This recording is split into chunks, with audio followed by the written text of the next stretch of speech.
Movie की शुरुआत होती है फ्रांसिका नाम की लेडी को दिखाते हुए, जहां एक रात फ्रांसिका को बुरी न्यूज़ मिलती है कि उसके हस्बैंड की मौत एक सड़क हादसे में हो गई है और उसके डेड बॉडी को हाईवे के नज़दीक एक हॉस्पिटल में रखा गया है और फ्रांसिका को पुलिस उसकी पहचान के लिए बुलाती है। फ्रांसिका अपने हस्बैंड के साथ ही वकील सिसारे के साथ हॉस्पिटल जाती है, जहां वह रास्ते में अपने हस्बैंड के कार को देखती है जिसकी हालत काफ़ी बुरी हो गई थी, जिसे देखकर ही पता चलता है कि उसके हस्बैंड की मौत कितनी दर्दनाक हुई होगी। जब फ्रांसिका अस्पताल में अपने हस्बैंड की बॉडी को देखती है तो वह बुरी तरह से टूट जाती है और अपनी बेटी जूलिया के बारे में सोचने लगती है, इस बात से बेखबर कि अभी और कौन कौन सी मुश्किलें आने वाली है।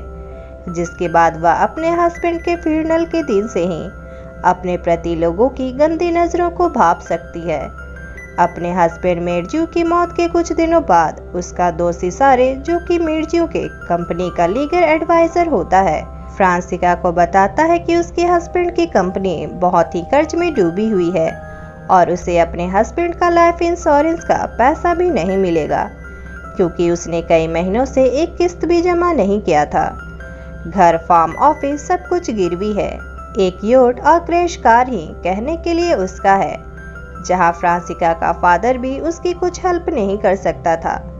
हालांकि वह दिल से अच्छा होता है, लेकिन जेब से पूरी तरह से कंगाल होता है, क्योंकि जब वह फ्यूनरल में अपनी बेटी से मिलने आया था तो वापस जाने के लिए भी ट्रेन के टिकट के पैसे फ्रांसिका ने ही दिए थे। इसलिए उसे अपने फादर से गुड विशेस के अलावा और कोई भी उम्मीद नहीं है। वहीं फ्रांसिका के घर में एक मेड काम करती है जिसका नाम रोजारिया है। कई सालों से वह उनके यहाँ ही काम करती है, लेकिन अब फ्रांसिका उसे काम पर नहीं रख सकती, इसलिए उसे काम छोड़कर जाने के लिए कहती है। लेकिन रोजारिया मना कर देती है और कहती है कि वह उसे उसके बुरे वक्त में छोड़कर नहीं जाएगी, बल्कि उसका साथ देगी। और फ्रांसिका सोचती है कि उसे अपनी बेटी को पालने के लिए कुछ काम करना पड़ेगा, इसलिए वह अपनी एक फ्रेंड क्रिस्टीना से उसके कपड़े की शॉप में सेल्स वुमन की जॉब मांगती है।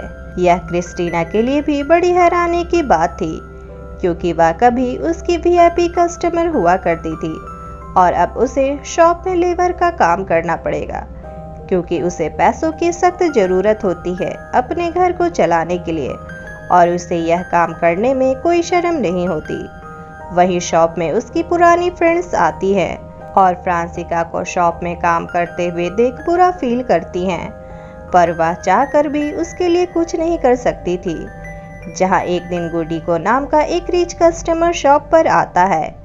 फ्रांसिका उसे पहले से जानती थी, क्योंकि वह उसके हस्बैंड का फ्रेंड होता है, पर यह फ्रांसिका के मजबूरी का फ़ायदा उठाता है, जिस पर फ्रांसिका उसे एक थप्पड़ जड़ देती है और ना चाहते हुए भी फ्रांसिका को यह काम छोड़ना पड़ता है। पर वैसे भी अपने हस्बैंड के भारी भरकम कर्ज को चुकाने के लिए यह नौकरी किसी काम की नहीं थी। पर उसे यह बात समझ में आ जाती है कि लोगों की बुरी नज़र उस पर हमेशा बनी रहेगी। या तो उसे किसी आदमी से शादी करनी होगी जो उसकी और उसकी बेटी की देखभाल कर सके, या फिर उसे इन सारी चीज़ों को खुद ही हैंडल करना होगा। और वह पैसे की समस्या से निपटने के लिए अपने हस्बैंड के वकील सिसारे को अपनी यॉट बेच देती है। हालांकि उसने बहुत ही कम कीमत दी थी, पर इसी बहाने फ्रांसिका को कुछ पैसे मिल जाते हैं, जिसके बाद फ्रांसिका अपने घर के सारे फर्नीचर और पेंटिंग बेच डालती है और अपने कीमती कपड़े और जूतों की नीलामी कर देती है और सब कुछ बेचकर अपने हस्बैंड के सारे कर्ज को चुका देती है। लेकिन अब उसे अपनी और अपनी बेटी की भविष्य के लिए कुछ तो करना होगा। जहां एक दिन फ्रांसिका की मेड रोजारिया कहती है कि उसे ज़्यादा दिनों तक अकेला नहीं रहना पड़ेगा, जल्द ही कोई ना कोई अमीर आदमी उससे शादी कर लेगा। सिसारे के कांटेक्ट से आज एक नेता फ्रांसिका से मिलने आने वाला है। उसका नाम एनरिको है और वह उसके हस्बैंड का जानने वाला ही होता है, और असल में वह इसलिए एनरिको से मिलने राजी हुई थी क्योंकि उसे लगा कि एनरिको उससे शादी की बात करेगा। पर एनरिको तो पहले से ही मैरिड होता है और फ्रांसिका को डेट के लिए एक रेस्टोरेंट ले जाता है, जहां वह उसके सामने एक प्रस्ताव रखता है कि जब भी वह इस शहर में आए तो वह उसके साथ समय गुजारे, जिसके बदले वह उसके सारे खर्चे उठाने को तैयार है और उसे सारी वीआईपी सुविधाएं भी मिलेगी। वह कहता है कि ऐसा नहीं है कि वह केवल उसके साथ एक रात का रिश्ता रखना चाहता है, क्योंकि वह पॉलिटिक्स में है, इसलिए वह अपनी वाइफ को छोड़कर उससे शादी नहीं कर सकता। पर फ्रांसिका उसके इस प्रस्ताव का कोई भी जवाब नहीं देती, लेकिन इतना तो समझ जाती है कि उसे भी इस बेरहम दुनिया में बेरहम बनना ही पड़ेगा। अगली बार वकील सिसारे उसके लिए अमीर बिजनेसमैन के साथ डेट प्लान करता है। यह बिजनेसमैन इतना चालाक होता है कि तोहफे में फ्रांसिका को एक नकली हार देता है और कहता है कि असली भी उसे जल्द ही मिल जाएगा। जहां फ्रांसिका उस कंजूस के साथ डेट बीच में ही छोड़कर चली जाती है और उसका नकली हार उसके नकली दांत वाले जार में डाल देती है। जहां एक दिन फ्रांसिका अपने फ्रेंड कार्ला के घर जाती है तो उसे उसके कबर्ड में एक फर वाली कोट दिखती है जो कभी उसके पास हुआ करती थी, पर असलियत होती है कि यह कोट फ्रांसिका का ही होता है। कार्ला ने उसके कपड़े की नीलामी के वक्त एक लेडी को इस पर पैसे लगाने को कहा था और बाद में इस कोट को टेलर से हेर फेर करवा कर अलग तरह का लुक दे दिया, क्योंकि फर वाला नया कोट खरीदना उसके बस की बात नहीं थी। उसने चालाकी से फ्रांसिका के कोट को कम कीमत पर नीलाम करवा दिया था और धोखे से खुद खरीद लिया, यानी कि उसकी फ्रेंड ने भी उसे धोखा दिया था और उसकी मजबूरी का फायदा उठाया। वहीं एक दिन कार्ला का हस्बैंड सांद्रो फ्रांसिका के घर आता है और कहता है वह उसे पसंद करता है, पर वह तो उसकी मजबूरी का फायदा उठाने आया होता है। जहां दोनों इंटीमेट हो जाते हैं और सांद्रो को लगता है कि वह फ्रांसिका के साथ सीक्रेट अफेयर में है, पर तभी फ्रांसिका कहती है कि उसे इसके बदले एक फर वाली कोट खरीद कर दे, नहीं तो वह उसकी वाइफ को सब कुछ बता देगी, क्योंकि उसने भी अब लोगों को सबक सिखाना सीख लिया था। जिसके बाद कार्ला के हस्बैंड सांद्रा ने फ्रांसिका के लिए फर वाली कोट भिजवाई और उसने इस कोट को बेच दिया, जिसके बदले उसे काफी अच्छे पैसे मिले, जिससे उसने अपनी बेटी की स्कूल की फीस चुकाई और अपने किराए के घर का 1 साल का रेंट भी चुका दिया और बचे पैसे से एक सेकेंड हैंड कार खरीद ली। वहीं कार्ला को पता लग जाता है कि उसके हस्बैंड ने फ्रांसिका के लिए फर वाली कोट खरीदी है, जिसका इंस्टॉलमेंट वह अभी तक भर रहा है, और कार्ला गुस्से में फ्रांसिका के घर जाती है और उससे कोट वापस करने को कहती है, लेकिन फ्रांसिका ने तो कोट को बेच दिया था और इसके बदले जो पैसे मिले उसे भी खर्च कर दिया। जहां कार्ला गुस्से में कहती है कि उसके हस्बैंड का एक लड़की के साथ अफेयर था। तुम्हें क्या लगता है कि तुम ही एक खूबसूरत हो? तुम्हारा हस्बैंड तुम्हें चीट कर रहा था। मिर्जियो के अफेयर के बारे में सभी जानते थे, बस तुम्हें छोड़कर। और फ्रांसिका को पता चलता है कि उसके हस्बैंड का अफेयर कामिला नाम की लड़की के साथ चल रहा था और वह उस लड़की से मिलने निकल जाती है, क्योंकि वह जानना चाहती थी कि वह लड़की कौन है जिसके लिए उसके हस्बैंड ने उसे धोखा दिया।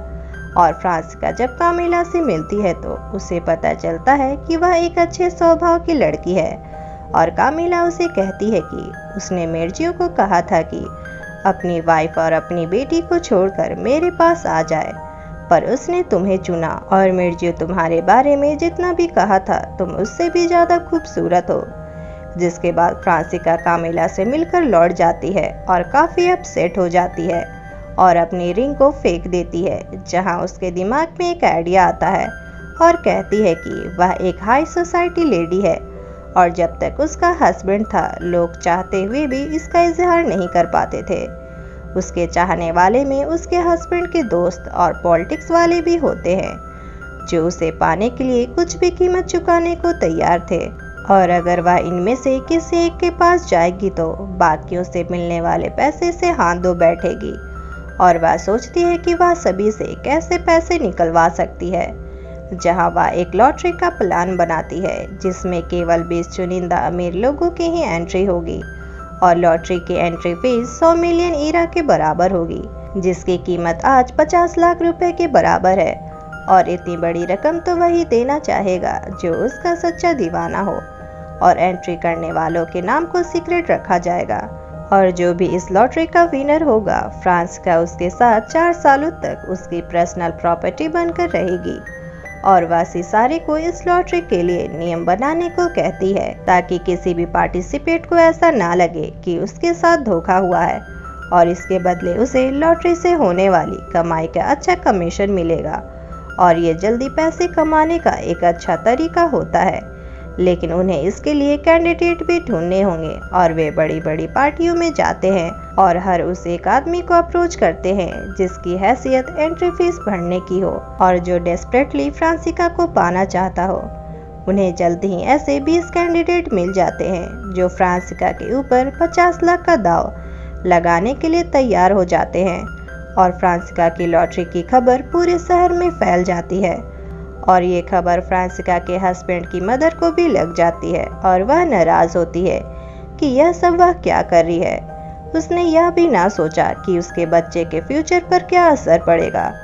तब फ्रांसिका कहती है कि जब वह अपने हस्बैंड के कर्ज से डूबी थी तब उसने उससे मुंह मोड़ लिया था। तब उसे अपनी ग्रैंड चाइल्ड की चिंता नहीं हुई। अब मुझे इन सब से कोई फर्क नहीं पड़ता और वह इस लॉटरी से पीछे हटने वाली नहीं है। जहां इस लॉटरी में कामिला भी पार्टिसिपेट करती है क्योंकि वह भी फ्रांसिका की खूबसूरती को देखकर उस पर कायल हो गई थी। और वही लॉटरी में 20 लोगों की एंट्री भी हो जाती है और फ्रांसिका के पास जल्द ही 10 करोड़ रुपए आने वाले होते हैं। यहाँ पर वकील सिसारे इस मौका का फायदा उठाना चाहता है क्योंकि उसका पेट सिर्फ कमीशन से भरने वाला नहीं था और वह फ्रांसिका के सामने शादी का प्रस्ताव रखता है और कहता है कि वह उसकी बेटी जूलिया का भी ख्याल रखेगा। पर फ्रांसिका उसके इस झांसे में नहीं आती और ऐसा जताती है जैसे कि उसे उसके इरादे की भनक नहीं। वहीं अगले दिन वह अपनी कार से कहीं जा रही होती है पर तभी उसका एक्सीडेंट एंटोनियो नाम के एक लड़के से हो जाता है और उससे मिलने के थोड़े समय बाद ही उसे उससे प्यार हो जाता है। जहां दोनों एक साथ काफ़ी अच्छा टाइम स्पेंड करते हैं। उसकी बेटी जूलिया भी उससे घुल मिल जाती है और फ्रांसिका सोचती है कि वह लॉटरी के बारे में एंटोनियो को बताएगी तो उसे काफ़ी बुरा लगेगा। पर तभी उसकी यह गलतफहमी भी दूर हो जाती है और उसे यह पता चलता है कि एंटोनियो की उसकी लॉटरी वाली बात पहले से ही पता थी। वह जानबूझकर उसके कार से टकराया था ताकि वह उसे अपने प्यार के जाल में फंसा सके और 4 साल बाद फ्रांसिका की कमाई पर ऐश कर सके। पर एंटोनियो के इरादे पर पानी फिर गया होता है जहां फ्रांसिका उससे सारे नाते तोड़ देती है और अब समय आ गया था जब फ्रांसिका अपना आखिरी दांव खेलने वाली है।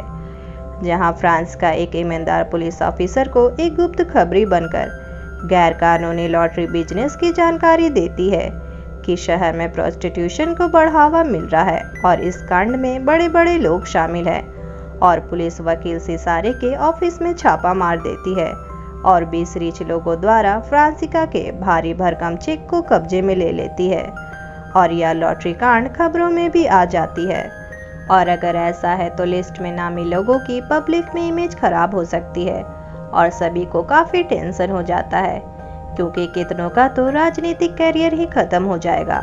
और जब तक इस ईमानदार पुलिस ऑफिसर के हाथ में यह मामला है वे अपना नाम क्लियर भी नहीं करा सकते।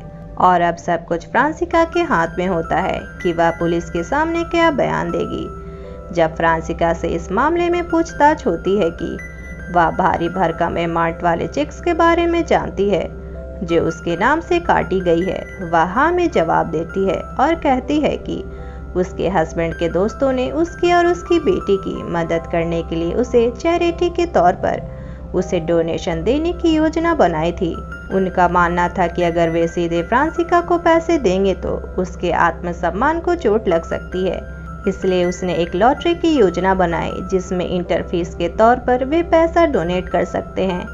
इस लॉटरी के इनाम के तौर पर वकील सिसारे अपनी योट जीतने वाले को इनाम के तौर पर देगा जो कि सिसारे ने फ्रांसिका से कम दामों पर खरीदा था। और फ्रांसिका ने सभी पार्टिसिपेट लोगों के नाम और उनकी इज्जत की धज्जियां उड़ाने से बचा लिया और उन्हें किसी संत की छवि दे दी। जहां पुलिस ने भी सारे चेक फ्रांसिका के बैंक में कैश करवा दिए और वहीं फ्रांसिका सारे पैसे लेकर अपनी बेटी और मेड के साथ अपने शहर को छोड़कर किसी अनजान कोने में चली जाती है। और बदले में उन 20 लोगों को यह सोचकर ही संतोष करना पड़ता है कि उनकी इज्जत अखबार में उछलने से बच गई। पर उन्हें क्या पता कि उनके साथ स्कैम हुआ है, क्योंकि फ्रांसिका ने पहले ही सारा प्लान बना लिया था और सब कुछ उसके प्लान के अकॉर्डिंग ही हुआ। और इसी के साथ ये मूवी यहीं एंड हो जाती है। तो आपको ये मूवी कैसी लगी हमें कमेंट करके ज़रूर बताएं और लाइक शेयर सब्सक्राइब करना ना भूलें। मिलेंगे नेक्स्ट वीडियो में, तब तक के लिए बाय बाय।